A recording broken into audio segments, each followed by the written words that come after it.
Hi everybody, my name is Samantha Hood, and I read the Scripps article about we don't deliver babies, and that article violates the EMTALA law.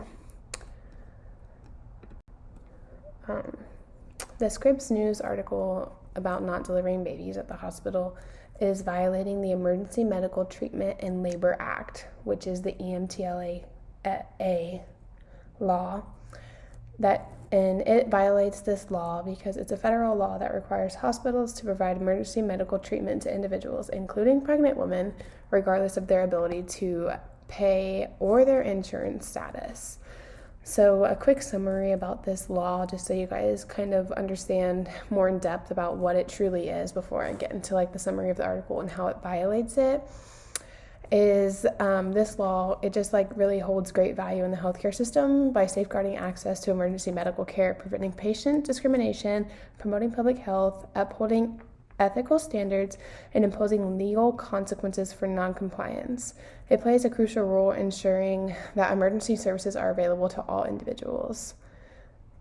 Basically, if they have insurance or not, if they're able to pay or not, this law is saying that they need to provide service for these people regardless of their situation financially. So an overview of this article is there is this lady, her name is Lisa, and she is 36 weeks pregnant and she's expecting. Lisa has had these ongoing back issues for quite a while now, and she was having some pain in her back, and she had just kind of put it to the side and was kind of thinking okay, maybe this is just back pain, and didn't really think anything about her pregnancy. And then I think as she was just kind of sitting there later, it had made her worried, and she was maybe it really is my pregnancy. Maybe the baby is coming soon. And so I think she probably told her husband. It doesn't really state it in the article, but then her husband, John Morrison, he rushed her to the local emergency department at the S&P Health to get there and find out that she was 2.5 centimeters dilated, and then her water had broke while she was in the hospital room. The doctor had stated that she has had past issues with having very fast onset pregnancies. So she has premature babies. This is her 4th child, and she's been known to have premature babies and just kind of all of a sudden hit this thing and just start giving birth.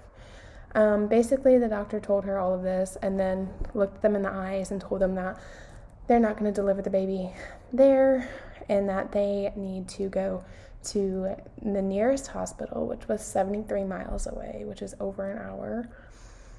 But the husband was no, you guys need to deliver this baby. That's not safe. And he was we're not going to. So then he had said, okay, well, he tried to demand transportation, an ambulance, because he was it's not safe if she's just in her car, in the car, and I'm just driving, and what if she has a baby? We need somebody who has equipped and knows what they're doing when the baby is born and whatnot. And the doctor was just we don't have any transportation for you. There's no ambulance available. You'll have to drive yourself. So they got in the car and started to drive to the hospital, had to make a pit stop at home to get some blankets and towels and things. And as they were on their way to the next hospital, they called in to see if there was an ambulance that could meet them somewhere. They called to the 911 dispatch and asked, can an ambulance meet us just in case this happens? And this lovely couple, I think their names were Bergman or something like that, they were EMTs, and they got into their vehicle and raced to the highway to try to meet them. And they found them and they raced to them. And as they were going, they saw more emergency lights, and they all pulled over to the side of the highway. And John got out of the car and was she's having the baby, she's having the baby. So then the EMTs rushed over to the car, and they were helping get her baby, or helping to her while she was trying to push out her baby. And the head pops out, and the EMT realizes that the umbilical cord is wrapped around the neck. So she has her husband, the other EMT, come and help her and hold the baby's head, and slips her 2 fingers under the umbilical cord and pulls it over the head. And the baby wasn't breathing, so she set it on the mom's chest, on Lisa's chest, and was trying to get the baby to cry and whatnot. And this all happened at mile marker 52, I believe. And anyways, the baby ended up crying and is alive today. So that is super awesome. But I believe that this article has made it a lot easier to put into perspective just how serious the EMTALA really is.